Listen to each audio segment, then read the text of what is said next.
Bienvenidos a su canal de la Iglesia Bíblica Bautista, Razón para Vivir, con el pastor Jared Suárez.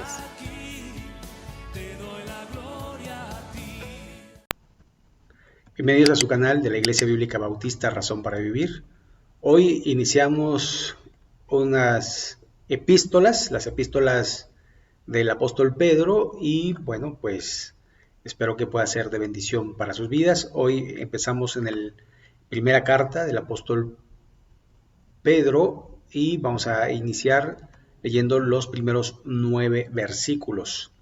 Dice así la palabra de nuestro Dios: Pedro, apóstol de Jesucristo, a los expatriados de la dispersión en el Ponto, Galacia, Capadocia, Asia y Bitinia, elegidos según la presciencia de Dios Padre en santificación del Espíritu para obedecer y ser regocijados con la sangre de Jesucristo. Gracia y paz os sea multiplicadas. Bendito el Dios y Padre de nuestro Señor Jesucristo, que según su grande misericordia nos hizo renacer para una esperanza viva por la resurrección de Jesucristo de los muertos, para una herencia incorruptible, incontaminada e inmarcesible, reservada en los cielos para vosotros, que sois guardados por el poder de Dios mediante la fe, para alcanzar la salvación que está preparada para ser manifestada en el tiempo postrero, en lo cual vosotros os alegráis, aunque ahora, por un poco de tiempo, si es necesario, tengáis que ser afligidos en diversas pruebas, para que sometida a prueba vuestra fe, mucho más preciosa que el oro, el cual, aunque perecedero se prueba con fuego, sea hallada en alabanza, gloria y honra, cuando sea manifestado Jesucristo, a quien amáis sin haberle visto, en quien creyendo, aunque ahora no lo veis, os alegráis con gozo inefable y glorioso, obteniendo el fin de vuestra fe, que es la salvación de vuestras almas. Vamos a orar a nuestro Dios y vamos a analizar esta pequeña porción. Señor y Padre nuestro, gracias porque pues tú hablas a través de tu palabra y tu palabra es viva, es eficaz, es una palabra que reconforta, que exhorta, que enseña, que instruye, que ayuda, que consuela y que de alguna manera podemos encontrar en ellas pues palabras de vida eterna. Señor, guíanos a través de este tiempo para la gloria y la honra tuya y en el nombre de Jesús. Amén. Muy bien, entonces aquí estamos. Pedro, si usted recuerda, antes llamado Cefas, Jesucristo le dice Pedro o Petros, que es en el griego, Cefas en el arameo, y lo mismo quiere decir piedra. Apóstol, uno que es llamado para ser enviado de Jesucristo.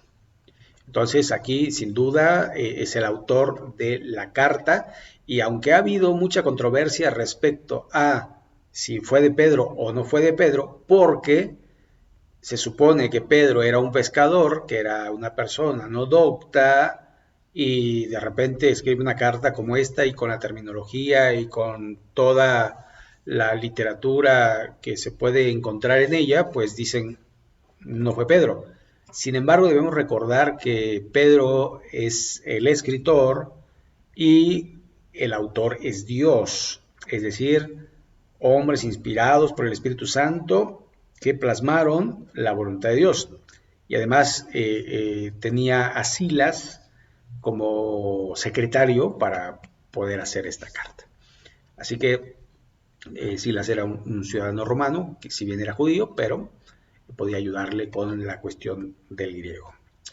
Ahora, los destinatarios: a los expatriados de la dispersión en el Ponto, Galacia, Capadocia, Asia y Bitinia, elegidos según la presciencia de Dios Padre en santificación del Espíritu. Aquí podemos ver que esta carta es dirigida a personas que de un momento a otro fueron expatriados y se convirtieron en extranjeros y peregrinos, cristianos perseguidos.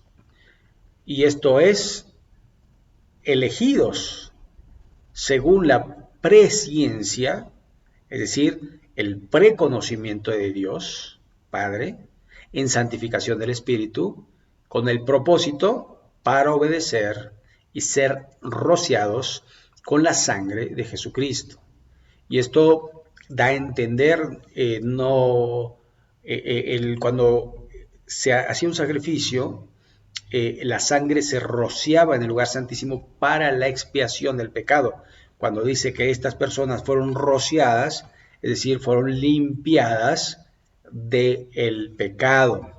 Y el deseo del apóstol, gracia y paz, gracia, el charis, y paz, shalom, y de alguna manera un saludo compuesto que se estilaba en aquellos momentos entre los cristianos para distinguirse, porque Pedro era judío, pero si decía shalom, era prácticamente un saludo judío, pero si decía gracia y paz, de alguna manera lo convertía en cristiano. Y el deseo del apóstol es que tanto la gracia, el favor no merecido, como la paz de Dios sean multiplicadas. El verso 3, una alabanza para Dios. Bendito el Dios y Padre de nuestro Señor Jesucristo. Y entonces lo que está aquí es mencionando a la primera y a la segunda persona de la Trinidad, aunque ya la había mencionado aquí la tercera, la santificación del Espíritu. Así que si por ahí la gente está en contra de la Trinidad, bueno, aquí la podemos ver constantemente, tanto en los escritos del apóstol Pablo como en los de Pedro y como en los demás autores, y desde el Antiguo Testamento, en el Génesis, podemos ver ahí la Trinidad plasmada, aunque la palabra Trinidad no existe como tal, pero está implícita en la palabra de nuestro Dios. Que según su grande misericordia nos hizo renacer para una esperanza viva por la resurrección de Jesucristo de los muertos. Así que el sacrificio de Cristo nos hace renacer, lo que es de alguna manera dicho en otras palabras, nos hace nuevas criaturas.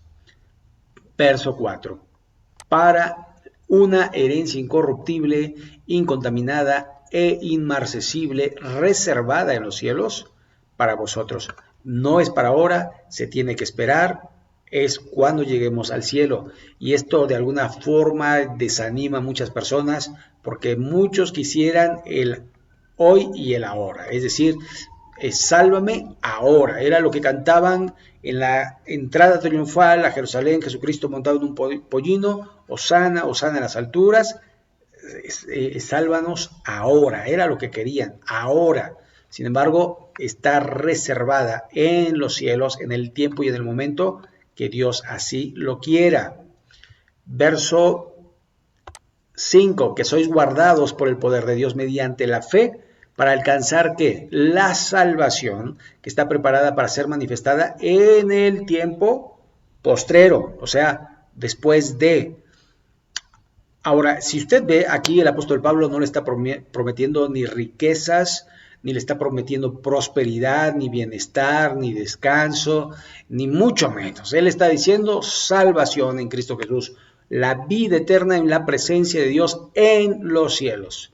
Y está preparada para cuando usted esté listo para partir a la presencia de Dios cuando el Señor quiera, no cuando usted quiera, no cuando usted se le permita decidir, no, es cuando Dios lo decida y Él lo va a hacer a su tiempo y en su momento. Entonces, esa salvación va a ser en ese postrer tiempo. Mientras tanto, se cumple la palabra del Señor Jesucristo, en el mundo tendréis aflicción, pero confiad. Así que podemos ver cómo los cristianos padecían mucho en esos tiempos.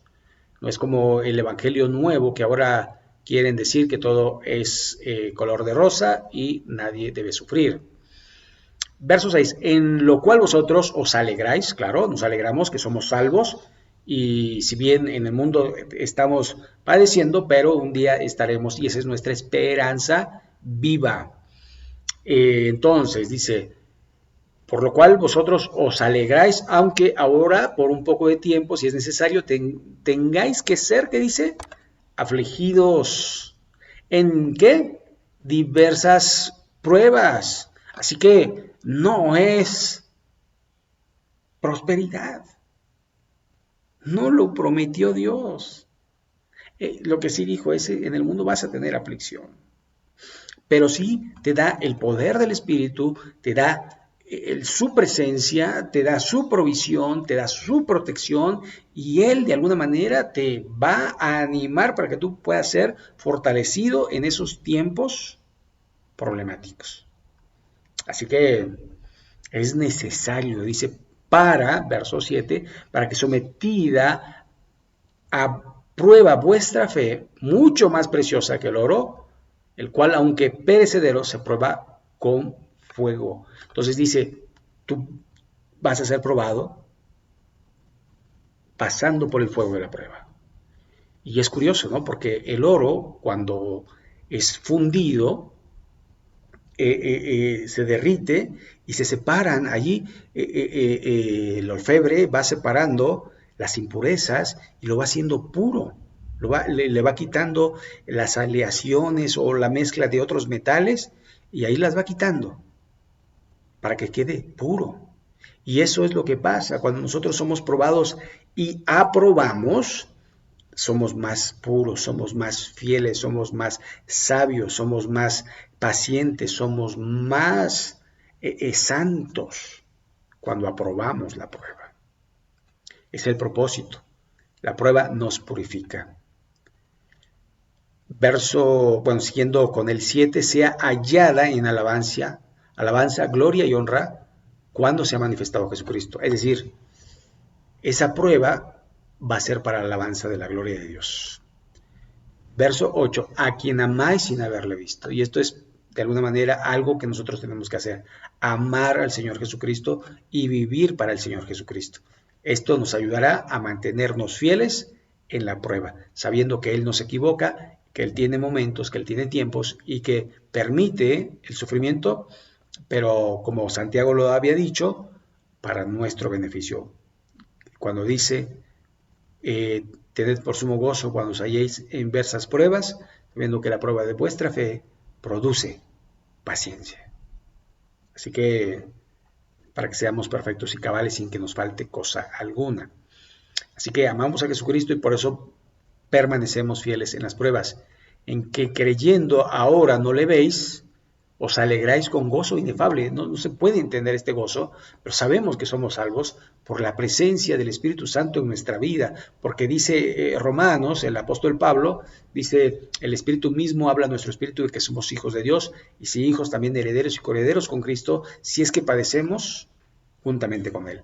Así que el Espíritu Santo nos dice, tú eres hijo de Dios, eres salvo, eres apartado, eres de alguna manera aquel escogido de Dios para la gloria de su reino. Verso 9, obteniendo el fin de vuestra fe, que es la salvación de vuestras almas. Permanecer en Cristo. Por eso el Señor Jesucristo en Juan 15 dice, yo soy la vid, vosotros los pámpanos, el que permanece en mí y yo en él, este llevará mucho fruto, porque separados de mí, nada podéis hacer. Tú no te puedes salvar, Él te salva, pero hay que mostrar fe hasta el fin. No es de que yo era bueno, pero ahora ya no. No. De modo que si alguno está en Cristo, nueva criatura es. Es decir, transformado, cambiado, completamente salvado. No medio salvo, no medio cristiano, no medio bueno, sino completamente de Dios, para la honra y la gloria de su bendito nombre. Así que aquí vamos a dejarle hasta el verso 9. Espero que esta breve reflexión pueda ser de bendición para su vida. Vamos a orar. Señor y Padre, gracias por tu palabra, porque en ella podemos conocerte mejor. Guíanos a través de ella, guíanos a través de tu Santo Espíritu. Ayúdanos a vivir como salvos, apartados del pecado, para la gloria y la honra tuya. Gracias, Padre, por este tiempo. Bendice a todas las personas que lo ven y en el nombre de Jesús. Amén. Y bueno, le invitamos que se suscriba, que le dé like y que lo comparta con otras personas. Si Dios lo permite, nos vemos en la próxima. Gracias, bendiciones.